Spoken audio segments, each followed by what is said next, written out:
Good morning, students. This is your English class. Now we are studying chapter 4.2 of Unit 4 in your English literature book, that is about the topic Hiroshima, a living lesson. Students, in the previous class, we have already studied the first part of this chapter. Today in this class, we are going to study the second part of this chapter. So students, let's open page number 105 in your English literature book and start read from here. In the museum, I saw a film of the actual bomb being dropped. उस museum में मैं एक film देखा था जहाँ पर actual bomb dropping का scene दिखाया गया था, है ना। उस म्यूजियम में जाकर मैं ऐसा एक फिल्म देखा था जिस फिल्म में एक्चुअल बॉम्ब ड्रॉपिंग का फिल्म या सीन दिखाया गया था.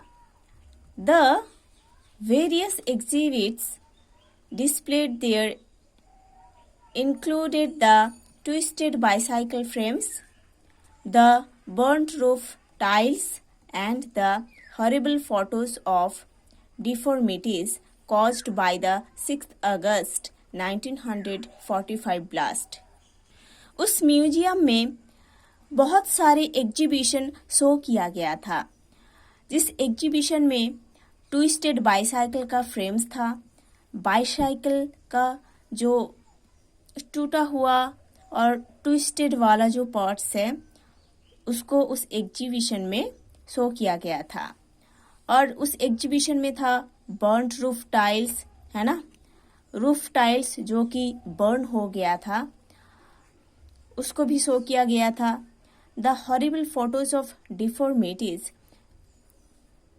और कुछ डिफॉर्मिटीज फोटोज था, हॉरिबल पिक्चर्स था, है ना. ऐसे कुछ पिक्चर्स था जहाँ पर बॉडी पार्ट्स का जो डैमेज पोर्शन है उसको दिखाया गया था. ओके, उस एग्जीबिशन में इंसान का जो बॉडी पार्ट्स है वो ब्लास्टिंग में जैसे डैमेज हो गया था वैसे फोटोज, वैसे हॉरिबल पिक्चर्स उस एग्जीबिशन में दिखाया गया था जो कि 6 अगस्त 1945 साल में जो ब्लास्ट हुआ था उसमें जो कुछ डैमेज हुआ था उसका सारे पिक्चर्स उस म्यूजियम में दिखाया गया था एक एग्जीबिशन में. ठीक है. At the gift shop I bought a T shirt with no more Hiroshimas printed on it. उधर जो गिफ्ट शॉप था उस गिफ्ट शॉप से मैं एक टी शर्ट खरीदा था जिस टी शर्ट के ऊपर ऐसे लिखा था नो मोर हिरोशिमाज. इसका मतलब है हिरोशिमा में 6 अगस्त 1945 में जो ब्लास्ट हुआ था उसके वजह से जो डैमेज हुआ था, स्पेशली ह्यूमन बीइंग का जो डैमेज हुआ था वो वापस और नहीं चाहिए. ठीक है. ऐसे एक टी शर्ट राइटर ने लिए थे जहां पर लिखा था नो मोर हिरोशिमाज.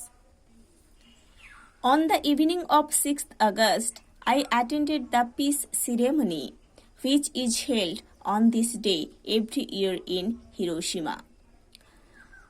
6th अगस्त इवनिंग में एक पीस सिरेमनी में मैं अटेंड किया था जो कि उस दिन हर साल उस सिरेमनी हिरोशिमा में ऑर्गेनाइज किया जाता है. ठीक है. राइटर ने ये बोल रहे हैं कि उन्होंने 6 अगस्त इवनिंग में एक पीस सिरेमनी अटेंड किए थे जिस सिरेमनी को उस डेट पर हर साल हिरोशिमा में ऑर्गेनाइज किया जाता है. There were thousands of people present at the ceremony. उस सिरेमनी में थाउजेंड्स ऑफ पीपल प्रेजेंट थे. Tiny lanterns were lit and placed on the waters of the Otter River. छोटे छोटे लैंटर्न्स को जलाया गया था और उसको ओटा रिवर का जो वाटर है उधर प्लेस किया गया था, रखा गया था। Each lanterns symbolizes a prayer for world peace. हर एक लैंटर्न्स जो उधर जलाया गया था या जलाया जाता है उस डेट पर, हर एक लैंटर्न ये सिंबोलाइज करते हैं कि हर एक लैंटर्न एक प्रेयर है इस वर्ल्ड का जो पीस उसके लिए, है ना। हर एक लैंटर्न सिंबोलाइज करते हैं हर एक प्रेयर को जो वर्ल्ड के लिए पीस मांगता है। There were lots of other tourist there but very few of them took any photos. उस प्लेस पर बहुत सारे टूरिस्ट प्रेजेंट थे बट उन लोगों में से बहुत कम लोग फोटो ले रहे थे। They were too deeply moved to click their cameras. उस सिरेमनी में जितने टूरिस्ट थे उन लोग उस सिचुएशन के साथ बहुत सिंपैथेटिक हो गए थे कि उन लोग अपने कैमरास को क्लिक करने में रेडी नहीं थे। The peace ceremony focuses one's mind on the death and distraction caused by war. ये जो पीस सिरेमनी था वो सिरेमनी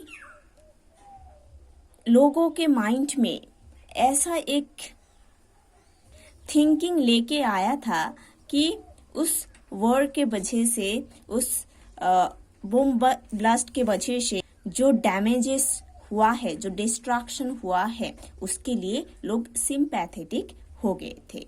ओके, उस पीस सिरेमनी का जो मेन फोकस था वो लोगों के माइंड में ये लाना था कि उस वॉर की वजह से, उस बम ब्लास्टिंग की वजह से जो डैमेजेस हुआ है, डिस्ट्रैक्शन हुआ है, उसके लिए लोग सिंपैथेटिक हो गए थे। In 1945, there were only 3 nuclear weapons in the world. 1945 में लोगों के पास मीन्स इस वर्ल्ड में only 3 nuclear weapons था। Now there are enough to destroy every living thing, plants, animals, human beings on this earth. अभी वर्ल्ड में इतने सारे न्यूक्लियर वीपन्स बन गया है कि वो सिविलाइजेशन को फिनिश करने के लिए काफ़ी है।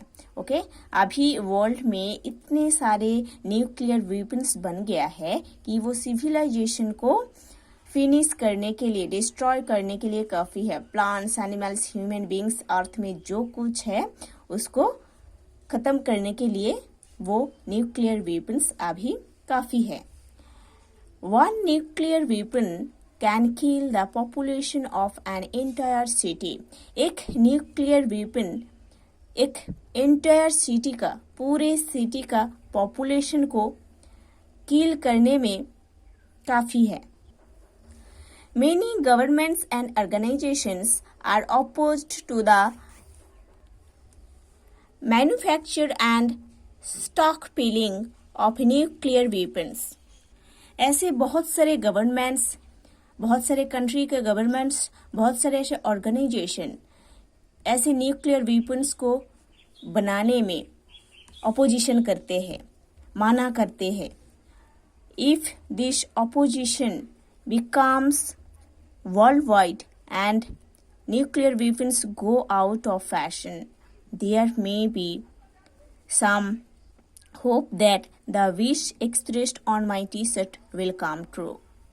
ऐसे opposition means nuclear weapons बनाने के लिए गवर्नमेंट्स का जो oppositions, ऐसे oppositions वर्ल्ड वाइड बन जाएगा। मतलब वर्ल्ड में जितने कंट्रीज है, सारे कंट्रीज इसका opposition करेगा, इसको बनाने में रेजिस्ट करेगा। तो उनके टी शर्ट में जो लिखा है ना, नो मोर हिरोशिमास, ये सही में सच हो जाएगा। नहीं तो कुछ कुछ कंट्री इसको बनाएगा तो सब कंट्रीज के लिए डेंजरस हो सकता है ना। इसीलिए बोल रहे हैं कि वर्ल्ड वाइड जितने कंट्रीज है, सारे कंट्रीज इस न्यूक्लियर वेपन को बनाने के लिए रजिस्ट करेंगे तो उनकी टी शर्ट में जो लिखा है वो सच होगा। Okay, so students, you have to study the whole chapter properly. Then we will do the questions and answers and exercise box from this chapter.